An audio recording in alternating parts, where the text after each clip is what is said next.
Bom, como conferir então durabilidade ao plásticos que são usados na construção civil?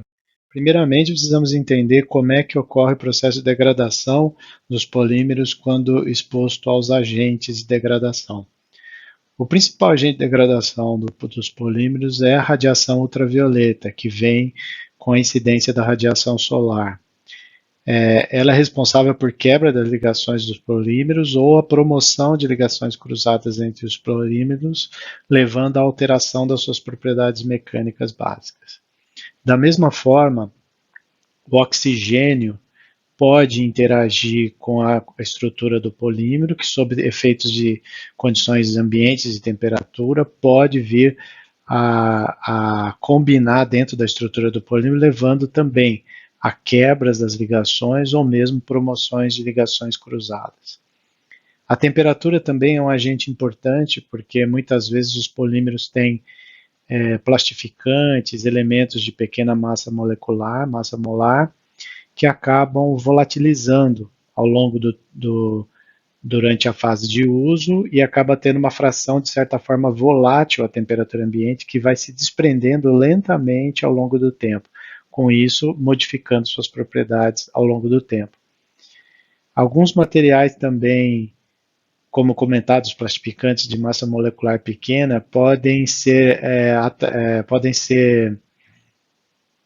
usados como alimento por determinados tipos de fungos, bactérias ou mesmo roedores, porque conseguem, de certa forma, digerir esse material de pequena massa molecular, produzindo alimento. Então, acaba se transformando num tipo de alimento desses micro-organismos. Assim como também determinadas exposições ambientes, determinadas substâncias podem introduzir alguma alteração na solubilidade do polímero. Então, alguns tipos de álcool podem ser ácidos ou bases e aí podem interagir na estrutura do polímero, criando um processo de dissolução dele ou até mesmo inchando, aumentando o volume dele na exposição desse agente. E, como falado, os polímeros rígidos, né, acabam, quando expostos a tensões cíclicas, acaba acumulando fissuras na sua estrutura, que acaba levando a um mecanismo de comportamento à fadiga. Então, os ciclos de pressão no material rígido, como falar no caso do PVC, vai levar ele ao mecanismo de fratura no tempo. O ultravioleta, ele no caso da degradação por ultravioleta, dos polímeros, a radiação da luz visível ela é composta, a maior parte da radiação por ultravioleta, que são os maiores comprimentos de onda, a parcela do visível, mas tem a parcela de menor comprimento de onda, que possui maior energia. Essa energia, quando ela acaba interagindo com a estrutura do polímero, e às vezes ela é suficiente para alterar a ligação química carbono-hidrogênio ou algumas dessas ligações. No caso do PVC, acaba a ruptura da ligação carbono-hidrogênio e até mesmo do carbono com cloro, acaba fazendo com que a ligação da cadeia se quebre, né? E aí essa interação leva à quebra, e o que vai ter como resultado a fragilização dele, ou seja, quando eu reduzo o tamanho da massa molar do polímero, ele vai tanto reduzir a resistência, como vai ficar também com um comportamento de perda de ductilidade, vai ficar mais frágil o comportamento dele. Em alguns materiais, a interação do ultravioleta pode promover um tipo de ligação cruzada entre os polímeros. É o que ocorre no caso das borrachas artificiais, ou mesmo naturais. O processo de exposição à radiação ou ao próprio oxigênio faz com que promova essas ligações cruzadas. A ligação cruzada vai acabar aumentando a rigidez do polímero, perdendo elasticidade, fazendo com que ele também acabe tornando o comportamento dele mais frágil. Essas degradações de interação de radiação, geralmente, ou até mesmo por oxidação, a gente usa os estabilizadores de ultravioleta, né, que é agentes estabilizadores, aditivos estabilizadores. Esses aditivos são à base de dióxido de titânio. Esses materiais eles acabam preferencialmente interagindo com a radiação e eles agem refletindo a radiação com muita eficiência, evitando que essa radiação interaja com o polímero, levando ao processo de degradação. Esse é um dos os agentes estabilizadores, como o dióxido de titânio, é um dos agentes que permitem que o PVC seja usado em ambiente externo. Como dito inicialmente, o PVC está sujeito à degradação por ultravioleta e ele só se torna um material de vida útil longa e durável na construção, no caso das aplicações em esquadrias e até mesmo como painéis de revestimento externo, só quando tem o agente, o dióxido de titânio, como agente estabilizador da degradação. Como falado, a temperatura, então, ela pode tanto interagir na energia de ligação, levando à quebra das ligações, assim como também promovendo a evaporação desses plastificantes, fitalatos que são usados no PVC. Essas pequenos materiais eles são semivoláteis, então eles se desprendem na atmosfera, em temperatura ambiente, né? E aí o resultado geralmente é esse: a gente vai ter ou fragilização, ou seja, o material vai ficar mais rígido e aí vai começar a fissurar e o dano vai progredir nesse material. Então ele é mais sujeito a esses fenômenos ligados à retração, microfissuração, fragilização, levando ao processo de degradação do polímero, perda de resistência, perda de fragilização. Mesma coisa o oxigênio, como foi falado, o oxigênio pode agir tanto quebrando como promovendo as ligações, né? Quando quebra as ligações, ele implica em perda de resistência. Quando ele promove ligações cruzadas, ele pode levar à perda de propriedades elásticas e transformar no material mais rígido, né?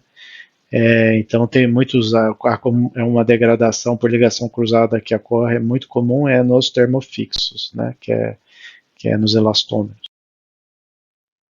E a questão dos agentes biológicos de fachada costuma aparecer através dos manchamentos das tintas nas fachadas, que após o endurecimento ela acaba se transformando num polímero, né, uma família de plástico, tendo propriedades semelhantes aos polímeros e plásticos, e acaba degradando porque os micro-organismos se alimentam dos elementos plastificantes que tem ali e acabam promovendo o manchamento, o mofo, né?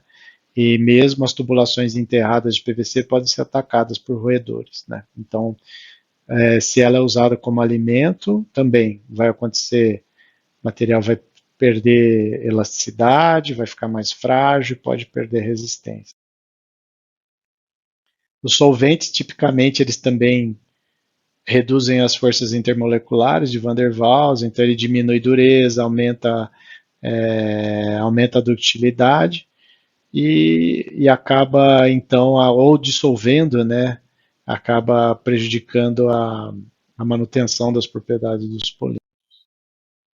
Então, tipicamente, para promover a durabilidade, a gente acaba usando também pigmentos, né? Pigmentos ajudam a manter a coloração do polímero, também melhora a questão da estabilidade química dele quando sujeito à degradação por solventes ou oxigênio, qualquer agente que haja sob degradação do polímero, a presença das cargas ou de outros aditivos e pigmentos, eles acabam melhorando a estabilidade do polímero à temperatura, à pressão, ao desgaste. Então, eles são usados para contornar problemas relacionados à durabilidade dos plásticos ou que vem decorrente dos próprios polímeros na construção. Especificamente, alguns polímeros são mal condutores de eletricidade e acabam acumulando eletricidade estática por atrito e algumas coisas, e isso acaba pode gerar o problema de descarga localizada em alguns equipamentos. Isso especificamente é um problema muito sério em salas cirúrgicas ou salas que têm muitos equipamentos eletrônicos e que são revestidos com polímeros por causa de questão de limpeza, de facilidade de limpeza e manutenção desses locais. Então a gente acaba promovendo a inclusão de alguns polímeros, alguns materiais que facilitem a condução da eletricidade e evitem o acúmulo dessa eletricidade estática. Por fim, a questão da durabilidade, garantir a vida útil desses plásticos na construção. A gente cita o exemplo do projeto de Millennium Dome, que foi feito em Londres, né, onde a empresa produz essa cobertura de Teflon e garante a vida útil, fez através de estudos sistemáticos em diferentes regiões do mundo, avaliando a interação e a perda de propriedades em diferentes condições microclimáticas. Então, lembrando, as questões de durabilidade, a avaliação ela é sempre feita pelos ensaios acelerados, que são aqueles feitos em laboratório, feito por alguns equipamentos que simulam a exposição solar, a chuva, o oxigênio, a exposição ao ambiente poluído. E tem também a questão do envelhecimento natural. O envelhecimento natural, geralmente, ele tem um fator de degradação diferente dos ensaios acelerados, então as empresas devem compatibilizar esse tipo de estudo até se setar o que seria, fixar o que seria a condição de vida útil mesmo e de projeto, condição real do material. Então, essa empresa, por acaso, fez estudos sistemáticos, né, em diferentes regiões, como eu falei, do planeta e estabeleceu condições de projeto desse componente ao longo para garantir o uso em 20, 30 anos em diferentes regiões, né, e assim conseguiu garantir que o polímero possa ter aplicação nas condições de durabilidade que a construção civil assim espera.